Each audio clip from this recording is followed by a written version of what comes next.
Masvidal and Diaz fight. I think there's been like 4 or 5 fights at MSG, and we've been at every single one except this one. Yeah. And we'll probably never be able to go to another one.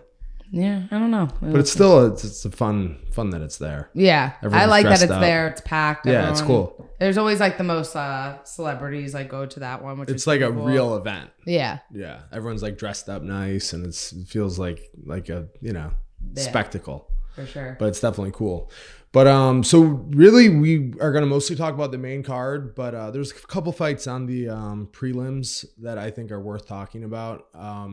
One that I think it probably fucked up a lot of people's parlays. It was Phil Haas and Chris Curtis. Phil Haas is someone who I've trained with a few times, a lot of times actually, and I think that he's just tremendous. I think he's such a good fighter. He's like good striking, great wrestling, really, really good jiu-jitsu. He's like a dangerous matchup for anyone. I think he's won 4 UFC fights in a row, and I kind of thought that he was going to win this one and then fight like a top 10 guy. Right. That's kind of what I saw happening. Like maybe beat this guy, then fight like Uriah Hall, like an older top 10 guy, and then be on his way. But he looked great the first round, and then he got dropped with a body shot, like a liver punch. It was delayed, Mm-hmm.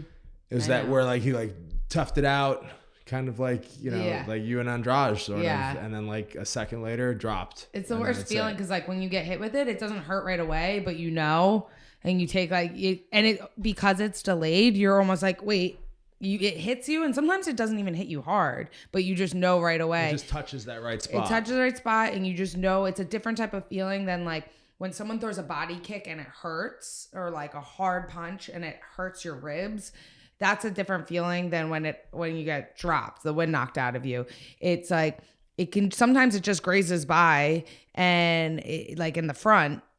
And you're almost like, wait, I just know that was the right spot. And because it's delayed, you get a little like gallop step. Okay, I'm okay. And you're like, is it coming? Is it coming? Is it coming? Boom. And then all of a sudden you're just like. Your knees just go out. Your legs. It's just that it's not so much that your legs, it's like your whole inside just like crunches up. And your immediate reaction is just to like tighten up in a ball. So like, and you're like, fuck. And the worst part about it is literally 2 seconds later, you're absolutely fine. You're so fine. And it's not even like you're bruised, you're sore. The second it's over, like it happens in sparring to people all the time. And when it happens in sparring, everyone laughs because they know the person's okay.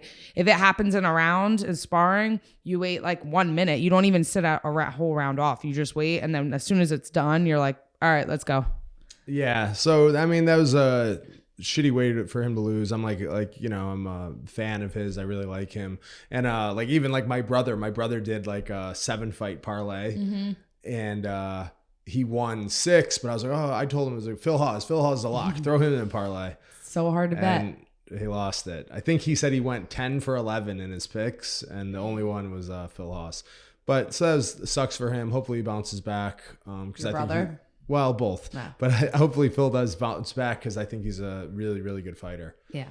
But then the other one on the prelims, another person we know pretty well is Al Iaquinta and Bobby Green. Al was on at least a 2-year layoff. Yeah, I think they said 2 years. And even before that, I feel like he wasn't super, super active. Yeah, so he's been out. And I think that just long layoffs are really tough to, when you start getting into like over a year, I think it's tough to bounce back against like someone who's like Bobby Green's like a nightmare for anyone. He's like super confident and like in your face and very aggressive. I think it's different if someone takes a long time off and they're super young. Like say they get into the UFC and they're like 21, right? And they have like 2 good wins. Maybe like then they get their third fight, they get a loss. And then they take like time off to be like, okay, I'm in the UFC, but I'm still younger, kind of like in your early 20s, maybe mid 20s. Like after that, the time off I think is bad for you. And Al's like a real veteran. Like he's probably not going to develop a ton of new skills. Exactly. So that's what I'm saying. The time off is, now you're just getting out of like the timing and the ring. I don't think like ring rust is a thing. I just think, not fighting, you're not active. And I think like when you've already fought like at the level that like Al has, like he's fought, Khabib, he's fought, Kevin Lee, Cowboy, all the best guys. that even if he takes 2 years off, they're not going to throw him against like, you know, some like a new UFC guy or like someone who's not very good. They're going to throw him against Bobby Green. And they it's don't care just how much really time hard. Like that's not a warm-up fight. No. Like that's as hard of a matchup as you could really have for someone that's not like ranked. But so yeah, it's kind of sucked to see him lose. We like him, but Bobby Green is, I mean, I think he's 35, but that's not crazy old, but he's been fighting forever. Yeah. But he's someone who's like, you know, he's a dangerous matchup for any of those like guys on the cusp of like top 10. Right. But yeah. Then we got to the main card. Yeah. Before that, was Shane Burgos in the main card? Yeah. Yeah. Shane Burgos and Billy Q. I thought this fight was really good. I kind of I've seen Billy Q fight. We fought on the same card a couple times, but I definitely underestimated him a little bit in this fight. I was like, oh, Shane Burgos is definitely gonna smoke him, and it was a really good fight. I think, you know, then the main card, the rest of the main card was super good. So then it kind of overlooked. Yeah, it would have probably been like a fight of the night type of fight. I feel like even if it's not fight of the night, I feel like it's one of those fights that more people would be talking about if it didn't have all the other fights on the card, and it kind of, you know, got overshadowed. But I thought it was a really good fight, and yeah, I know Shane Burgos because I used to, as a kid, train at Tiger Schulman's, so we kind of grew up there together. I've known him, you know, since we were in like high school. So it's really cool to see him like, you know, going up the ranks and stuff and being like, oh, he's in the UFC, thinking of him like, oh, you know, this is cool. And then now he's like, you know, working his way to the top, and he's really good. But that was such a good fight. It was definitely, you know, Shane throwing the hard shots, but Billy Q has like crazy cardio. He just kept punching and punching nonstop. It was crazy. They're very similar, I thought. Yeah. Like, cause that's kind of like, Shane's whole like game is like cardio and pressure, but like clean boxing also.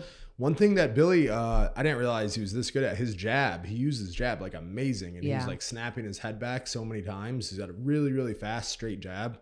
But I guess he works with, you probably don't even know who this is, but the boxing coach Antonio Tarver.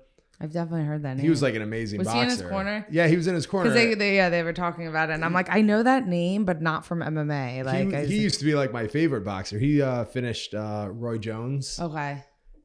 He finished him twice actually, but when Roy Jones was like really, really good. But so it's kind of cool that this guy is working with like an iconic boxer, which is pretty cool. But his jab, like he uses it like a boxer. Like he was straight, like stayed behind his jab the whole time, and I feel like really in active. all because Billy Hughes trains in Florida. Yeah, I feel like a lot of gyms in Florida, there's a mix of like boxing and MMA. I don't know, like a lot of the gyms in Miami or like some of the fighters from ATT go to like a boxing gym. I think because especially with some of the former like MMA fighters going into bare knuckle, which is seems like it's super popular in Florida, like a lot of the fighters from there, and they have the events there. But you see, I feel like all the gyms in Florida, you see them kind of MMA fighters going into boxing gyms and going training with whether they're sparring or just pads with actual boxing coaches, which is something I feel like you never really see. Like I've always done it. I've always done that, but I've always felt like I'm like, I don't understand why people don't do it. People from like, you've always specifically like during camp, you'll train with like a boxing trainer. Yeah. Like in like conjunction with your real coaches. I also have a boxing coach. Yeah. I always do that. I've always done that. And I think that that's really helpful. And I think it's super helpful to spar actual boxers. When I was living in Jersey and I would go to the boxing gyms in Newark, in Newark. Wait, not Newark. What am I thinking of? Patterson. Yeah, close enough. Patterson. All the Tiger Schulman's guys would always come in, and like Lyman Good, Jimmy Rivera, they would all come in and spar like pro boxers, and it was like fun just to watch because it's like because at a boxing gym the sparring's always like it's like fight. A real fight. They're trying like a scrimmage. Like you're not cool with the person. No, because there's like different. The coaches are in there and yep. They're checking the gloves, checking the wraps. Yeah, there's different fights. It's like peep boxers in the boxing gym. They will spar each other, just like which is what MMA people usually do. And then other boxers from different gyms come in. It's like a scrimmage, but they're trying to knock the person out because they don't care. It's not your main training partner. You don't care if they come back. You hope they don't. It's almost like a fight. Right. Yeah. I remember one time I was sparring at a boxing gym in Philadelphia. It was I think it was Bernard Hopkins' gym, actually. But I was sparring the one day, and I brought Marco Perazzo. He was like my coach at the time, and he was gonna like watch me spar. And we walked in, and all of them were like, "Who? No, he's got to go. He's out." Who? Marco. So they're like, all right, I'll stay. And Marco's like, okay, no problem. And he just left. So you had no coaching? Yeah, I was there by myself. But that's crazy that you went there by yourself. I wouldn't go to a boxing gym I would go to. I mean, I was working with a guy in there, but Marco was just gonna like come and like help out, coach. Yeah. But they're like, nah, you're out. Yeah, yeah. Like when I go, I haven't done it in a while, but when I would go to Gleason's and stuff and spar, it's like, it's weird how it works. The gym culture there. It's like the one girl, if I spar, and she wasn't paying, she was just, I guess, whatever, work for. Well, she's like the other girls were world. Girl there, yeah. Right? Then there was other girls that were world champion, all pros. But if I sparred them, then I had to pay to come in, and I had to pay for my coach. Right. Oh, the coach to watch. Mm-hmm. Yeah. So it would was be like, what, $20? Yeah, it'd be like $20 for me, and then like $20 for the coach. And then if I sparred the other girl, I wouldn't have to, or one other girl, it's like I didn't have to, but I had to pay for the coach. So like for me to go, this is crazy for me to go. I lived in Jersey. I had to drive into Brooklyn, pay for parking. I mean, just the tolls to get into one of the tolls is $16. Pay to park, it's like $40, and it was like $100 for me to spar like 5 rounds. Yeah, but I mean, think of it's probably that's really helped you over the years. Oh, 100%. Right? Before, when I would go into like, especially my first couple UFC fights, I would say, I was like, right before the fights, I'm like, well, they're not going to, even if they're good, they're not going to be as far as like the punches and striking. I'm like, they're not going to be as good as the girls I box. Like, I think the fighters that like train boxing, like you could always tell because they use the jab a lot more. Like even like Kamaru Usman, you could tell that he's now worked with like a real like boxing type of coach. And the footwork, like people's footwork is just different when they're like, they go both directions, not just like walking forward. Like the boxing like footwork is better. Yeah. Footwork and head movement, it's crazy to me. Like you don't see that in MMA. No. That's why I always think people that just train just with a Muay Thai teacher, even if they're not Muay Thai, just like Muay Thai pads and just doing that, I'm like, man, you're like just Muay Thai drills and stuff. I'm like, I mean, you're getting like your cardio up, but I don't know. Got to train like boxing and learn how to move. Yeah, I agree. But yeah, both those guys though, they were 2 good examples of, good boxing in MMA. But so Shane got the win. I think prior to this, his last fight was against Edson. Yes. And that's when it was like real close. And he had that kind of a weird knockout. Yeah. It was in Houston. We were there. Yeah.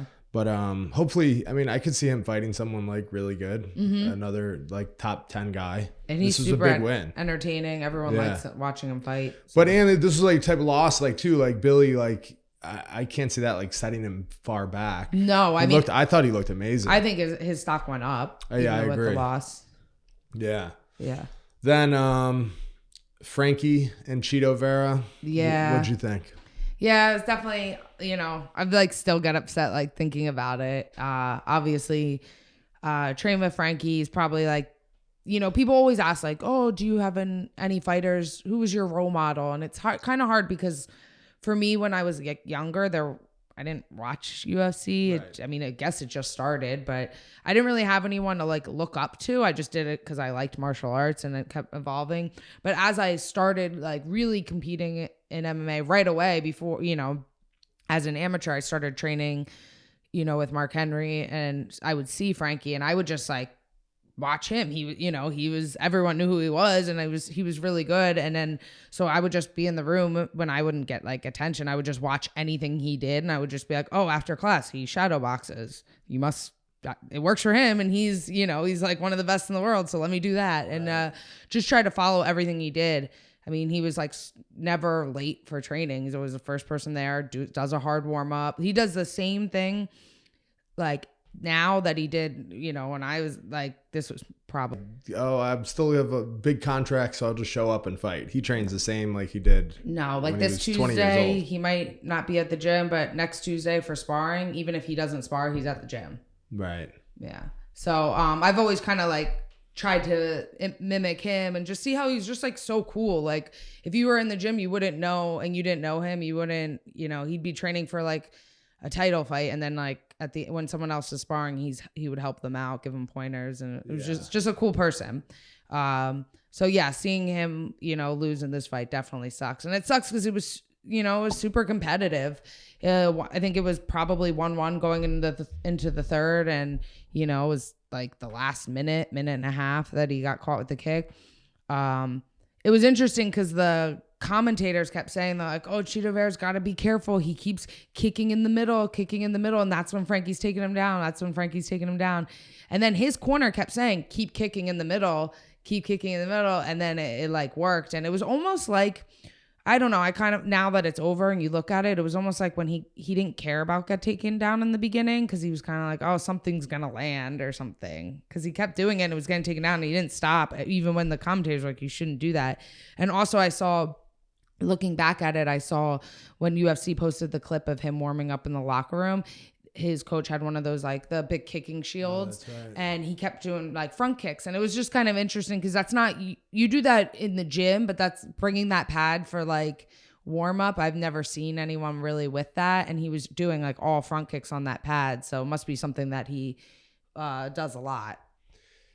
Yeah, it was definitely a beautiful kick, but I thought that Frankie looked like kind of like vintage Frankie, like at the beginning, like his lateral movement looked just as fast as it ever was. It looked like perfect back and forth. And then he'd come in like blitz with his punches, like a 3-piece like combination. Yeah, super fast. Then like his takedowns where he like cartwheeled over into like half guard. Like I've seen him do that for like, years. 10 years now. But like, you know what I mean? He goes to his head and like cartwheels over into half guard off his double leg. And then in the guard, he was like coming up like the George St. Pierre, like elbows from his guard. I thought he looked like amazing the first round. Then in the second, he was kind of doing the exact same thing. But then Chito kind of like, he went to like pass it, and then he was like front headlock, and Chito just came up. And I think that at that moment, then it was like, all right, Chito could have almost stole that round because he landed some big kicks. But I feel like if Frankie could have just held him down, he would have, he probably would have won the one. Yeah, but I think one of the judges gave him that round. Yeah, but I thought he looked amazing. I mean, and Chito's like, he's the top of the heap. He's one of the hardest divisions. Yeah, he's one of the best guys in the toughest division. So it's like, Frankie can do whatever he wants, like if he keeps fighting or not, but he's, still, I think, so impressive. I thought he looked amazing. He looked so fast and powerful, and his takedowns were great. It's funny because every fighter, when they're 40, that's all they talk about. Like, no one mentioned that Frankie turned 40. No. So like it just I think the reason why they don't mention it. And at 135, it's not like heavyweight. Top 10. Yeah. He's top 10 at one of the hardest weight divisions, and he's competing. Like some people are like saying like, oh, well, he's taking a lot of knockouts. It's like, well, the ones before were also at a heavier weight class. And like, I mean, yeah, he got knocked out the Sandhagen and like this one, but like that happens. I don't know. It's tough because it sucks to see because he's such a like iconic, legendary fighter. He has nothing left to prove, and he's still one of the greatest ever. But I mean, you think like, why should he stop? It's not like where you see like Diego Sanchez or something who could like barely like walk into the octagon. Like Frankie looks like athletic as fuck. His like level changes are so fast, and his hand speed. Yeah. Like I think he looks as good as ever, but I mean, there's some really dangerous fighters. Yeah. With the kicks and stuff. I mean, Yeah. It was I was disappointed to see. I'm not as close with him as you are, but I've always really liked Frankie. And it did look, and I'm probably just like biased. I was like, I don't know. I didn't hear anything about how he felt or whatever. It did look like a pretty fast stoppage. But I think because he fell like face down, I think that always looks really bad. But it did look like he recovered right away. It was he literally like popped up, because then I was like, oh, like sometimes if you're down on all fours, you can kind of just hold onto the legs and hide your head and or like then pull guard and stuff. Because I mean the second round was pretty close. It was close. So you know what I mean? If he could have just recovered, it was like no. But maybe not. Maybe like you said, you fall on your face. It looks really bad. I didn't really have an issue with the stoppage. But I just felt like he did really, really good, and it sucks to see him lose like that. Yeah. But then I think it was fight of the night, Gagey and Chandler. Yeah. What'd you think? I thought it was really good. It was definitely like, because I watched it delayed. I watched it after it was actually aired. So after watching like all the comments and stuff, I thought it was I thought it was going to be a closer fight. It was a really good fight, but I thought like Gagey kind of pulled away pretty good. Yeah. From the comments I saw before, I just thought, I was assuming it was going to be like could have went either way. Yeah, it just seemed like Gagey, like his whole like game plan is just to take out the person's legs and then start landing big shots when they slow down. Because I think that Chandler probably had a speed advantage, but once he got that leg, the leg was done after the first round. Then the speed goes away. It's crazy. And then it looked like Gagey was like a much better striker. He landed that uppercut several times. Yeah, the uppercut hook. Uppercut was really sharp. But it looked like theatrics a little. I thought so. He was like waving his hands and he was like spitting out blood all the time. And that's like I think it needs to be closer, or you need to be up for that. Or like you're Nate Diaz, where you just, that's your thing. Yeah. Where I think that Gagey was just like, destroy his leg, destroy his leg, destroy his leg, and stayed in the moment and just executed his game plan. Where it looked to me that Chandler got a little caught up in like entertaining the audience. I agree. Even like Henry Hoof, who is an amazing coach, said to him in the corner, he's like, we know you're tough. He's like, you don't have to show you're tough. Show you're good. Yeah. And that's such like I thought like a smart thing to say, because that's what I thought he was doing too. I couldn't agree more. He was like putting his hands down, like, come on, and then getting like pieced up. And then that's when he said in the corner, he's like, don't put your hands down like that. We all know you're tough. You don't show them you're tough. Show them that you're good. Yeah. And I was like, wow, that's really good thing to say. Yeah. But I think I can't remember another fight where I've seen like, it just stood out so much to me in this fight, how hard they were swinging. Every punch there was no like pump the jab out. Like every punch they threw was like a swing. I was like, how do they have that cardio to like every punch they threw was trying to be a knockout punch? I've never really seen that, because then there'd be a couple times where they would throw 2 punches in a row, like 2 wild hooks, and they both miss. And I was like, oh my God, I've never seen that, like where both of them are throwing that hard. Yeah, it was pretty crazy. But then another cool highlight was when he got lifted up. But even that, like I felt like Chandler was kind of like celebrating that moment a little bit. He was like, I'm going to spike him. Yeah, like, he kind of tried to give that instead of like extra securing the takedown, but then he spiked him so hard that Gagey was able to like, use that momentum, and he did a forward roll, which is insanely athletic. But I think if he would have been a little more like, control his hips on the finish, he might have scored that. But instead, Gagey got on top and landed some really good ground and pound. Then had him in a front headlock, which I'm sure was exhausting. Yeah. But Gagey was really impressive, super impressive. Did they say if he's going to get a title shot? I don't know. I didn't hear anything of that. All I heard was that Gagey was just posting 2022 me versus Connor. Oh, really? Yeah. That doesn't make sense. Yeah. Well, I don't know. Well, I think Gagey should fight the winner of... Yeah, Chandler versus Connor. I'm like... yeah. I was like, I'm kind of into that. Yeah, that makes sense. Chandler now is 1-2 in the UFC. So, yeah, a fight with Connor, that would make sense. Yeah, I think it would be an entertaining fight, Definitely. I think that's good for both of them. And I think that's I think that fight might happen. Yeah. Yeah. Do you think Gagey should get the title shot, or he should fight Poirier? Well, Poirier has to win. Poirier's fighting... Oh, yeah, they're already fighting. Right. Yes, yeah. So Poirier's fighting Oliveira, and the winner of that is either going to fight, it looks like either going to fight Gagey or Islam, but I think that they're going to end up giving it to Gagey. It was like such a spectacular win at MSG, and he looked like amazing. I think Islam will fight the loser of that fight, and then I think Islam's gonna fight, in what I would guess is gonna fight Beneil Dariush, and then the winner of that will get the title. Totally forgot about Dariush. Yeah. Dariush needs someone. He hasn't fought since Not Houston? Since Tony. Yeah. Wow. So I would imagine that he'll fight Islam, which is kind of like fucked up for Dariush. Like he got all the way to the top, and then they're gonna give him that happen. Who knows? Yeah. Yeah, I guess we'll have to wait and see. But I think that Gagey will probably get a title shot. Yeah, I think so. I think he should. I want to Yeah. see it. Then we had Rose and Whaley. I thought it was a great fight. I was super into it. I was kind of like glad to see it go. Like, Now that was what I think that was the closest fight on the card. yeah, I agree. All the other fights were competitive, but not necessarily close. Like that one, when it went to the judges' scorecards, I didn't know who won. Yeah, I mean, one judge gave it to Whaley. It was split. Yeah. Yeah, there was a couple of them. Like, Whaley, definitely her wrestling impressed me. Yeah, it was funny. She's in like some of those 50-50 tie-ups, and she was going for that inside trip wrong hard. side. It was the wrong side, but you could tell that that's just- Henry's bread and butter. Mm-hmm. Like Henry it reaches for that like trip. I thought so her much. other takedowns were better. That one, I felt like that was like forced. But it was trying to be like Henry Cejudo. Yeah. And it looked like it.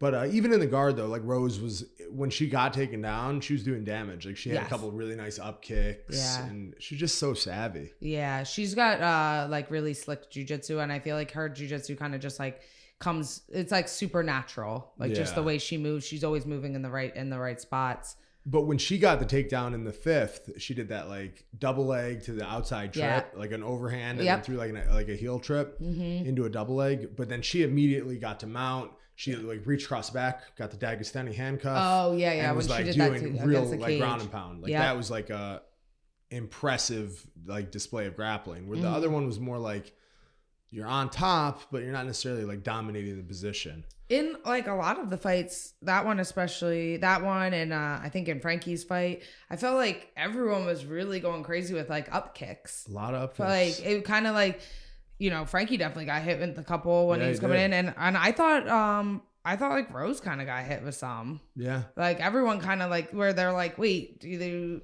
know, in the commentaries they were saying like, if you're going to go back in, that's why you got to put your hips first. in. But then it's hard if you want to just get in guard. But I feel like people typically before you just see up kicks when they're standing and the other person's just on the ground, like not really engaging, and they just kind of throw them. But throwing them, like even when it was funny, Rose, when she was down on the ground, she just like got taken out and like spazzed out and like did the bicycle kicks, and it was like insane. She like landed some and like stood up right away, and then you could see when the switch, Whaley kind of tried to do it, but it didn't really work that much because Rose did it like immediately, and it was like never seeing it, you know. It's like, whoa, I've never seen that. No one, because you can't really do that. Up kicks are hard to train. You can't do them in training. No. And then it's like, if you do them, you're doing them slow, and then half the time like you do it slow and the person just throws your leg to the side and you get like fucked up in sparring. So you're like, all right, I'm not gonna like show it slow. It's like, you know. But I thought Whaley's, her takedowns were really good. I mean, she pretty much just did takedowns off of the kicks. Yeah, pretty much. Yeah, like she went for some clinch stuff, but Rose is like just her movement on her feet. Like she does like kind of what you do, like the hands like that to distract her, like busy hands, and it like freezes her. Then she'd throw like a 1-2, but she just like so fluid. And they kept talking about like Whaley's low kicks, like, oh, she's eating her. But like, I think if she would have switched them to the calf kick, maybe it would have done anything. Because like they're like, oh, that low kick. I'm like, yeah, but then she just got hit 3 times, right? So it wasn't bothering Rose. She was just like taking it and then Rose countering. Got long, good punches. Impressed with Rose because she's not big. She's small. She doesn't look like physically. But she's kind of tall, right? Yeah, she's tall. But like, as for me as a tall person, I kind of like, people are always like, oh, you're so much bigger. It's like taller is different. But like when it comes to power, I'm saying like, I mean, she's got power though. She's got power, and that's all from her like precision, timing, and technique. That's not just like, oh, she's just there's some people that have power just because they're like physically strong, but she's not like super big or jacked. I mean, look at Whaley. Whaley is strong, and like even her she's a lot smaller, and her taking her down and staying on top is, you know, it's all technique, and I think that's super impressive. Definitely. But it's kind of interesting now because now Rose has fought Andrade twice. She's fought Whaley twice. She's fought Johanna twice. I feel like all of her heavy lifting is kind of like behind her for a little while. Now her next fight, she'll probably be like, no, and this isn't anything against her, but her next fight will probably be against like Carla Esparza. Yeah, either and Carla Esparza is quite a bit different than Andrade or Whaley or Johanna. But they front loaded her with like the hardest competition. And not only did she have to win once, she had to win twice. Yes. With all of those matchups. But now I think that she'll go on like a decent streak of just defending her belt. Yeah, because she'll have Carlos Barza, that Marina Rodriguez. Right. So those are both good fights for her. You know, both of them that, you know, she fights them, and it's definitely like I said, there's no easy fights, but it's a lot. She deserves more manageable, and she definitely deserves it because she did everything twice. Mm-hmm. And she did it a finish, and then a 5-round like decisive win. Yeah, so hopefully she gets to gets on a big card like in the summer and fights, you know, one of those girls that isn't. For some reason, every time I see a Rose highlight or interview or anything, ever since like her last like 2 fights, I like get choked up. I think a lot of people say that for some reason. I can't watch her at all, and I can't not tear up. It's crazy. I don't know what it is. There's just something about her, endearing. Like her presence and because obviously her accomplishment as a fighter is really amazing, but there's like a lot of people that do that and a lot of people. Yeah, definitely. I'm just like, I feel like it's just, there's something about her that I can't. She's real genuine too. She doesn't, Yeah. She's exactly how she acts. Yeah, I think for whatever it is, maybe that's what it is. But people are just kind of drawn to her and just like, feel for her. But every time I watch like a highlight or they show her, her knockout against Whaley and stuff, I'm always like, oh my God, I'm like at the doctor's office, like looking on Twitter, and I see something, I'm like, oh my God, I'm like crying right now. And I've seen this stuff like 100 times, but it's still emotional. Then the main event, Usman and Colby. A lot of people I saw were like saying the biggest robbery ever, Colby gone, Colby. And I like both of the fighters. I was pretty unbiased, but I found that fight to be competitive, but not necessarily close. I thought the first round, Usman clearly won. The second round, he clearly won a 10-8. And then the next 3 were definitely close. Colby definitely won the 4th, but 3 and 5 were, just open to interpretation. So I think at the very best, it could have been a draw if Colby won all 3, 4, 5, but Usman had the first and then a 10-8. I found it to be like a competitive fight, but I didn't think it was super close on the scorecards. And especially compared to their first fight. Well, I know it finished, but like the fight was closer, I thought. I thought that the first fight, Colby was winning going into the... Yes, that's what I mean. I think Colby did better the first fight than this one. Yeah. It was interesting, though, because there was a lot of things in that fight that, like, Colby did a little different. He kept trying to take him down a lot. Mm-hmm. And it got me thinking, like, they kept saying, like, oh, Usman stopped 10 takedowns in a row. He's 10-0 in defending takedowns. Are they scoring a defended takedown? It almost sounded like they are, because they're like, he keeps stuffing the takedowns. I feel that would be like a big mistake if that's how they start scoring fights, because I would think that the person attempting the takedown should get more credit, because otherwise, the same as forward pressure, right? Because otherwise, why would you attempt a takedown if the other person scores? If he defends it, it just seemed like they were giving him a lot of. Colby was taking his shots just from out in the open and then just landing on his knees, hands extended. I think that looks really bad. So rather than if you just shoot and then say you shoot and you hit the ground, they come up, or just say you shoot, say you just shoot and then they pull you up and then you try to punch on the way up. I think those don't look as bad, but when he's like shoots, lands on his knees and is on the bottom, just like his face in the mat, arms out, I think that looks really, really bad. I don't think you get points, but I think if you're shooting like that and you land like that, like Chandler did that a couple times, I think that looks worse. It looks like you're like, fucked. It looks like you're just shooting just to take a break and like, oh, I'm just so exhausted. I'm like fucked up. Yeah. I think so. No, because it's not even like they shot. He probably should have maybe just stayed like more like upper body attacks and press him against cage. I thought he was having some success there. I think just Usman's just like his power and his jab. So good. I think his jab really helps him a lot because it's almost like a power punch. Like it hurts him every time, then it opens up some of his other things. And he just stays so composed. So composed. Like even there was like a couple times where he started like going crazy and like his corner was just telling him like, don't chase him, let him come to you, like just stay there, you know. And when he would stay composed, like even if he got hit or he landed a couple shots, he was just always kind of like in Colby's face without like pressuring him like crazy. Yeah. Yeah. Now, I don't know. After this, I'd like Colby to fight like Masvidal. Yeah. I think that would be cool. That'd be I don't fun. think that'll happen. I think Colby will end up fighting maybe Burns. Yeah.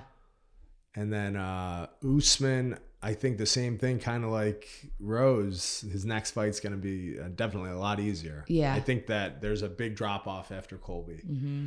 But it'd probably maybe fight like Vicente Luque, I would imagine. Or Leon Edwards if he wins. He's Leon Edwards. he's like another person. Yeah, I don't know. But he has something coming up. yeah, I think that he might end up fighting either Leon Edwards or Vicente Luque. But yeah, I mean, so it was a really good card. Yeah. I like it. It was 2 crazy pay-per-view fights back. That we weren't there. First one, end of an era for us. It's been a good run. It was definitely a good run. But yeah, not anymore. Oh, well, maybe if I fight there. Maybe. If Yeah. I fight there, we'll go again. Yeah, if you fight there. But other than that, we went to the ADCC Trials this weekend in Atlantic City. Yeah, I haven't I've never been to any of the trials or ADCC, so it was kind of interesting. I feel like I know so much about it, but I've never been there just because like everyone we train with is like so involved with it and Right. into it. So I almost feel like when they rev up for, and I love that when being an MMA fighter, when jiu-jitsu people are training for it, because I feel like it's kind of more, I don't know, it's better for MMA as the partners for me. Yeah, They want to engage in wrestling more, which is awesome.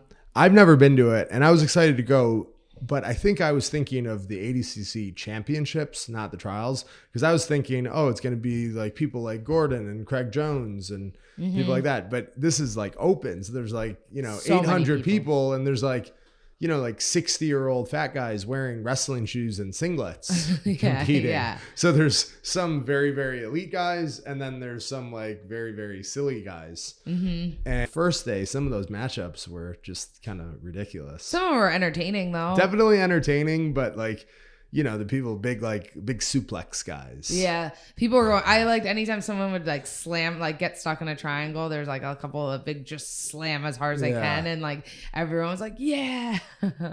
It's just weird because I always grew up at my whole life wrestling, and at wrestling tournaments, all of the mats are like nowhere near each other. They're like spread out, throughout. They're big, huge mats spread out, and you're set on this mat. But this is like these little mats all like together, and people are like rolling into the other mat, and then like the refs are standing in between it, Or they're rolling off onto like into the carpet, and they keep going, finishing leg locks like in the hallway. Yeah. But The one girl I it's saw so, got like- her arm, like they were rolling off the mat, and then like her arm was like fully extended, like almost broke her arm. And I'm like, man, that would suck to like break your arm and lose on like an old casino like ugly carpet. yeah. I was like, damn, I would have just rather got like subbed on the mat. Yeah, I don't know why they don't do that. Just get like, Couple 6 extra. mats and spread 6 just the high school mats. Yeah, 5. I think They could have yeah. had definitely 6 and spread them out, but it's just wild that The first couple is matches. that how all jiu-jitsu tournaments are? Uh, That tight? maybe that was a little bit tighter than normal, but some are like Nagas are people are like going off like, Nagas people are going off into like the stand, into the coaches or the timer stands, but yeah.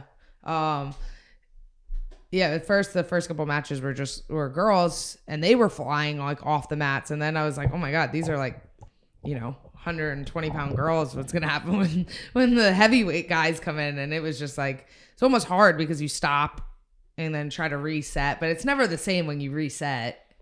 It's so funny too, like it's like anything, like the higher level, like there's certain people you could watch in jiu-jitsu and be like, oh my god, this is the most amazing thing I've ever seen. It's so exciting, so fun. Like I really like those Rotolo brothers and Cade competed, and I was watching his matches, and you're like, oh my God, this is the most athletic dude. This is so cool. Like, it makes jiu-jitsu look amazing. But then like the very next match, you'll just see two people like afraid to enter each other's guard and like Flopping waiting for around. someone to come up off a knee or touch their knee so you could get an advantage and win like an overtime or advantage. Like a lot of the matches are like that. Just trying for not to every get Cade Rotolo, there's like 100 matches where someone's just scared to come up out of seated guard, and the other guy's scared to enter into his guard, and they just like are away from each other. Right. But if everyone was like, you know, Cade Rotolo, it'd be You'd be more entertained. yeah, of course. High expectations. Yeah. Yeah. But we saw Gordon. Yeah. It His was nice. cowboy hat. Yeah. He's really embracing the whole Texas culture. Yeah. I'd like to see you with the cowboy hat. I want to get one. No, I want to wear it for Yellowstone Sundays. Yeah, Yellowstone yesterday. Yeah. I can't believe you stayed awake 2 hours watching TV. I did, no problem. Yeah. I was impressed. Well, Yellowstone's like a real TV show. That's not like bullshit TV. Yeah. Like Yellowstone, like you got to be zoned in. Yeah. You can't like be on your phone or. It was, how difficult was it to like find out how to watch it? So hard. I don't know if any of our listeners are Yellowstone people. If you are, leave a comment. But it's not easy. Like, where is it? Where is it? Is I it always Netflix, Hulu?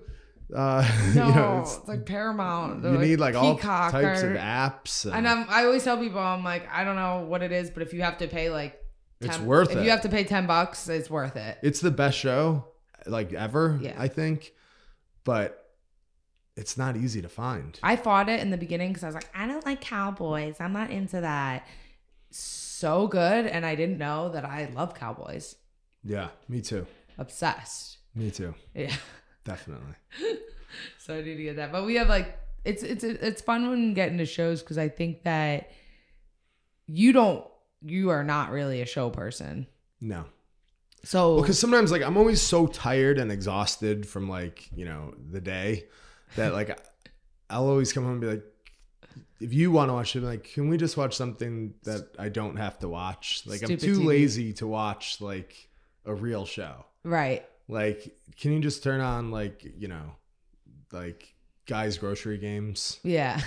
And then I don't have to really watch that. You know, you could just look up and be like, oh, that looks gross. And then, you know, just zone out. Yeah. But it's a show like Yellowstone. Yeah. Right? When you can't watch any of that. You always watch like the same. You have a couple movies. You watch the same movies over and over. So like I feel like for you, because you already know what is happening in the movie, so you don't have to pay attention. Yeah. But you watch like sometimes I'm like, oh, like how many times can we watch like Couples Retreat or something? Yeah. Yeah. You Well, those movies are on all the time. Yeah, all the like rom-coms that are on all the time are usually your go-to guy. Well, I think it's just that like Legally Blonde's on a lot. You love that movie. And Sweet Home Alabama. I think they're like on back to back. So I'll like watch those because it's kind of like mindless, you know? Yeah, yeah. But it's just You're on. Like I'm saying when I'm like really tired, like after a long day. Yeah. And I'll just turn on like. Because the other day when Sweet Home Alabama I'll turn on How to Lose a Guy in 10 Days. Yeah. And then that's it. When Sweet Home Alabama was on and you were like, this is not as high quality as Legally Blonde. Yeah, it's not. You're like, this is definitely not as good. Yeah, but those movies are like 25 years old now. Yeah. You know, but like a new movie is just so intricate. It takes Everything. a lot more energy. Yeah, there's no more like. They're not like simple like back then. Back then, the movies were like high school plays. Yeah. It wasn't. Now I'm too tired to watch movies. Yeah, those movies I'll be like, oh, they're so good. They're like, it's not. That's a terrible movie. I'm like, well, it's so good. Like, it's not like winning awards, I guess. But I'm like, I've watched it 100 times. I'm probably gonna watch them 100 times more. So it must be pretty good. Right. But yeah, you're not into like shows, and you're actually not into a lot of things. You're not into you're not a big concert guy. Yeah, you always say that. I've really only been to like I don't really even remember. I've been to like maybe like 2 concerts. Which ever. ones? Dude. I feel like you're lying. I feel like you. No, I have been to any concert. I can't remember, but I have been to concerts. I've been to like 2 concerts. It's weird. When I was like younger, I went to like I would definitely went to like Britney Spears, Backstreet Boys, and NSYNC. Went to all that like super young, like your parents are taking you and stuff. But now, and it's not just from you. Oh, I went to a 50 Cent and Mace concert. That's cool. Yeah. This is in like 2004. I can't picture, like, are you in the, like, yeah. I think he had like a Yankees hat on. No, you didn't. Yeah, flat brim. Like the stickers on. Yeah. No, maybe not stickers. But yeah. Oh my God. Yeah, no, I like something about it. I think, I don't know if it's just, am I too old to go to a concert? I can't really like see myself going to a concert. I just like. Yeah, I don't like loud music. So yeah, that's another reason I wouldn't go. Yeah, the loud music doesn't bother me. It's just like. Why, you have a concert that you want me to go to? No. But I was just thinking, like, I can't go to like a concert and just, I was thinking about it. I can't stand, like, what am I going to do? Just stand there and listen to like the same songs you can listen to at home? Like, I don't really I'm never like, oh wow, this artist, I have to see them. Sounds so good live. I have to see them perform. It's like, right. I mean, I think you have to like, to me, it's almost like, oh, it's like going to a club, like you're dancing type of thing and going to everyone's like going. If I was going to go to like, to enjoy like the art, I would much prefer to see like a comedy show. Right. Because then you're like surprised. Well, I never heard that joke before, and you laugh. But a song, you'd be like, I could just listen to it on Spotify. Right. In the garage. Right. Yeah. Did you hear what happened at the Astro World? I don't know what that is. I heard you say it earlier. What is it? You didn't hear anything about Astro World? No, I don't even know what that is. You know Travis Scott? Travis Scott, yeah. Who's that? The Goosebumps. Goosebumps song. Yeah. And he's married to Kylie Jenner. Baby daddy. Yeah. They're not married. Yeah. But so did you hear about Astro World was like his concert pretty much? Okay. Did you hear what happened? No. So like 8 people died. How? They got like trampled. Like in like a mosh pit type thing? Basically. So there was like, I don't know, like 50,000 people. They definitely like. Where was this? In Houston. That's where he's from. So it was like a big, like almost like a festival type of thing. And I don't even know if that's. Was this on the news? Yeah, it's like all over. This was on the news. This was this weekend. I didn't hear about it. Yeah. So like all these people were there and, you know, like they overpacked what it was and everyone just goes. And I think his concerts are very much like mosh pits, everyone jumping around. He's always like, let's go crazy, blah, blah, blah. Everyone's like just, which is weird to me. Like, I would be so scared. Yeah. If people started like jumping around me, I would be like petrified.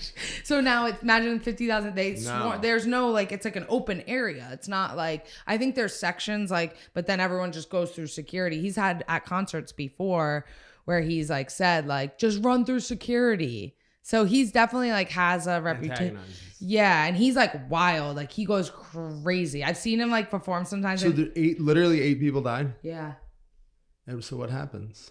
Well, they don't know. They're trying to cancel him. There's like all these videos on. I mean, why you cancel him? Well, I think it was more so the way he reacted. They say he didn't say anything.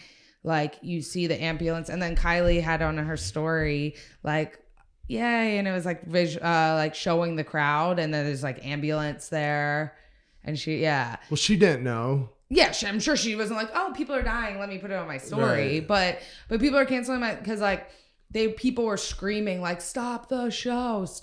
People couldn't breathe. They were like trampled, like, you know, it was insane. Wow. Here, I'll show you a clip. Well, that's why I don't go to concerts. Yeah.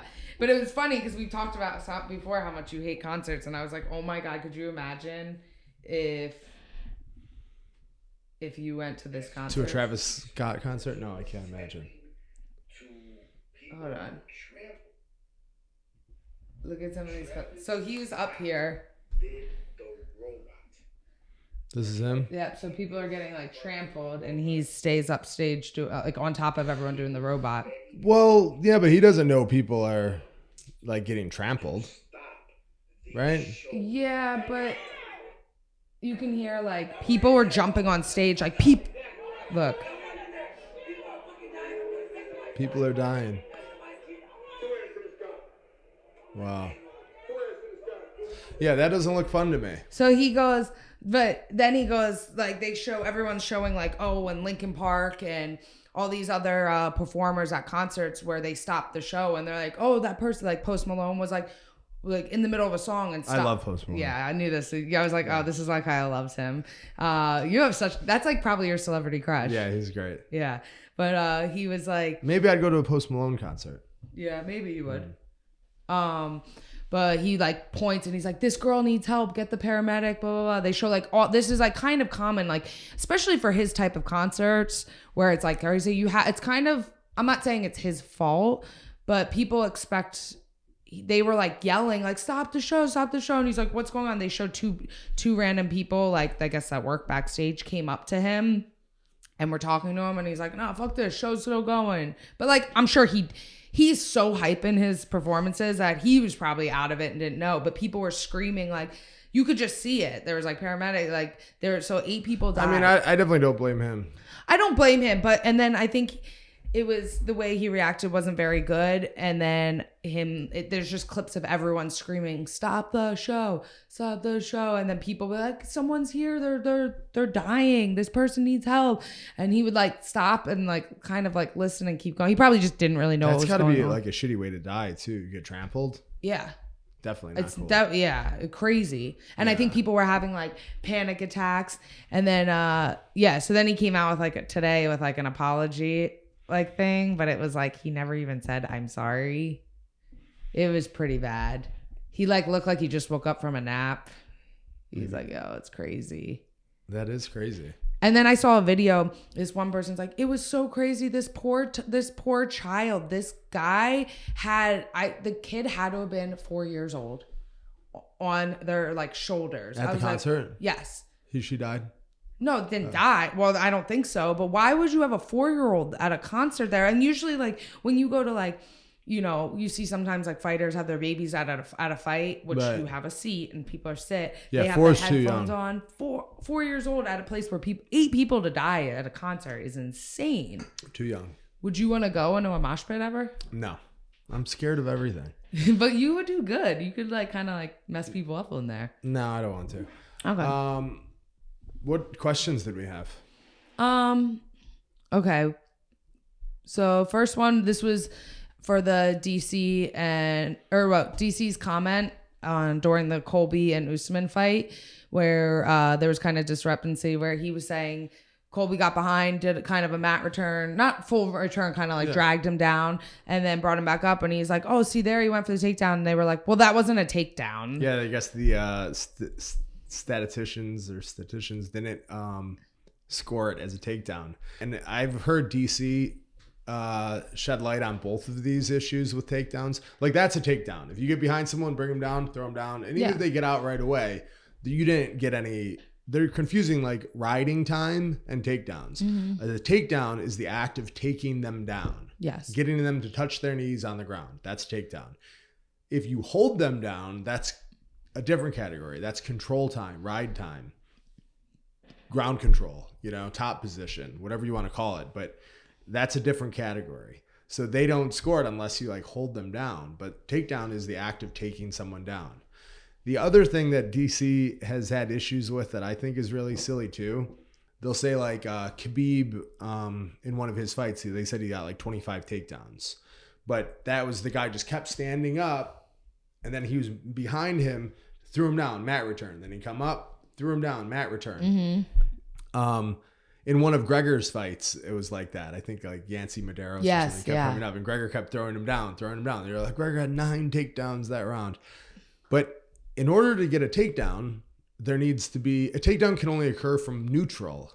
I mean, in wrestling, and maybe MMA is just obviously scored differently, but if there's no escape, there can be no additional takedowns. Mm-hmm. So just because someone gets to their feet, if they don't cut away and get free, you don't get another takedown. It's just, you're still controlling them. Right. Like, so I've heard DC talk about that too. Like those are not takedowns. Those are mat returns. Mm-hmm. And this was clearly a takedown, but I mean. The mat return thing's kind of weird because it's like, oh, when you do it the first time it counts. That's a takedown. But like this, if you keep second, third, fourth, those No, because your hands are still locked. You're still in control. You take them down from neutral. Yeah. You know, the whole thing is everyone's like, that's not a takedown. It's not. Well, you don't get points for takedowns. So anyway, I don't know why. Right. Like you took them down. Okay. If it's a very close round, then maybe you're like, oh, well, he got that takedown. Yes, he didn't control him, but he took him down. But I think the judges would still see that, even though if the statisticians don't like categorize that as a takedown, they still saw that happen. Because it's weird. You can catch someone's kick and they fall, and that's a takedown. It's like, well, technically, it's not like you know what I mean? It's like a trick. You know, I don't know. They were like, I like when DC's like, yeah, I don't know. They probably know more about wrestling than me. So I thought that was kind of funny because he's so like DC's the best. He's definitely. But I mean, it definitely was. I mean, I'm not saying like, oh, one takedown doesn't. I don't. To Colby me, still lost that round. Yeah. But he did get a takedown. I mean, I don't know why it was such a big deal. Who cares? Yeah. But it was clearly a takedown. It was not even like kind of close. Yeah. He started from the feet, took him down. I mean, he got right up. He got up right away. So it wasn't like a takedown that like, oh, took him down and held him down for the rest of the round. Like where it's not going to mean that. It's not going to make up for the rest of the round, really. Right. But it was still, I think, a takedown. It's silly. But like you said, there's no points in MMA like that. Yeah, it's not like a scorecard. Like, oh, now I'm up 3-2, like in a wrestling match. Like, it's cumulative. Yeah. That's why like a lot of people forget when they see the significant strikes. Right. They're like, how did they win that round? Look at the significant strikes. It's like, dude, is it how they win the fight? Fighters, I've fought several girls that are like, I had more significant strikes this round. How did I not win? Each round is scored individually. And it's not a point system. It's not. Right. I could land, 100 punches and then I could for 4 minutes. It's like, you know what I mean? You don't get points. It's just weird. What else? Okay, someone asked, can blonde fighter drop to 115 pounds? What do you think? I think no, and I would hate that.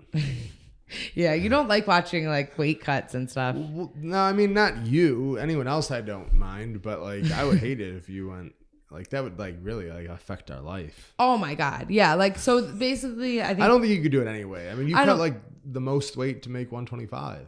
Yeah. I mean, I don't think I cut the most, but I definitely cut a lot. Cut a lot. I mean, I know like 3 other girls that are fighting the same weight class, and some of them like cut more than me. Yeah, but I don't think that 125. Even if it was like 120, I don't think you could do. No, I could have when I first like a couple years ago. Now I can't. Yeah. Because my first when I was amateur, I had some like same day weigh-ins at 120, but I was definitely cutting a lot of weight. But I'd rather see you go up a weight than down a weight. Yeah, you'd rather see me at like 55. Yeah. Yeah. But no, like maybe if I like did like a diet for like 3 years, like a whole lifestyle change. Maybe if I got like COVID a few more times and then went right into a fight. But no, definitely not. Yeah, that wouldn't be a good idea. Yeah. I'm more of like the 125, 135 than the lower end there. People ask that all the time. I think they just why did they think that? You're 5'10". I think people don't know and they just assume like, oh, to go there for different matchups or something. But yeah, no. Okay, last one. How long should you date before sleeping together? What's too long? What's too little? Is this the same person who always asks stuff like this? Like about like your body counts and I don't know. I don't know, but I was gonna say I feel like this is kind of like the same response as the body count one. It's like people that like give like a time or worried about that type of thing. I think it's just like irrelevant. I mean, is that still a thing? I feel like if you're in high school or like maybe college, maybe like early, you have to be pretty young to be worried about that. What? How long? Yeah. Yeah, like wait it out. Yeah. Yeah, I don't know. I mean, whenever you want. Yeah. There's no like set time. Whenever you feel like it. Yeah. Whenever you both feel like it. I don't think it like... And too little night stands. Right. You know, the first day you meet someone. Yeah. I think sometimes girls feel like they have to wait so the guy like respects them more or doesn't think that they're like easy. But then like, I don't know. So what, 4 days? Now it's good. Now you're fine. Yeah. Or like sometimes I would like kind of think the opposite. Like, oh, well then you're probably like, if a guy was like waiting I'd almost be like, well, you're probably like hooking up with other girls then. I mean, it's just whatever, whatever people want to do. Yeah. There's no formula to that. There's no formula, but I think too, if someone wants to wait, I don't think like you should judge them on that, obviously. Like, no, definitely not. They're just probably not that into you. Yeah. I actually did hear somebody, I've actually heard this recently. A girl that I know she's a virgin, and she was like dating someone for a while. So I assumed that like, I was like, oh, are you still? She's like, well, no, I didn't. She goes, I just didn't really want to. And she's like, I don't know. She goes, maybe if like, she goes, and it was awkward, like when he would try to touch me. Maybe if he like was better at it, then maybe I would have, but I just didn't really feel like I was into it. Yeah, that makes sense. So yeah. So good. If you're not into it, then you shouldn't. Yeah. Yeah, of course. It's pretty easy. I think so. Yeah. That seems like a very immature question. I'd like to know the age of the person that asked that. Yeah. If you ask that question, let us know your age. Everyone wants to know. But yeah, that's all we got for this week. Yeah, thanks for listening. Subscribe on YouTube, and if you like it, share it. We need to get our subscribers up. Yeah. Comment, subscribe, like us, and we'll talk to you guys next week. Yeah, we'll probably have a guest on next week. Thanks for listening. Bye-bye.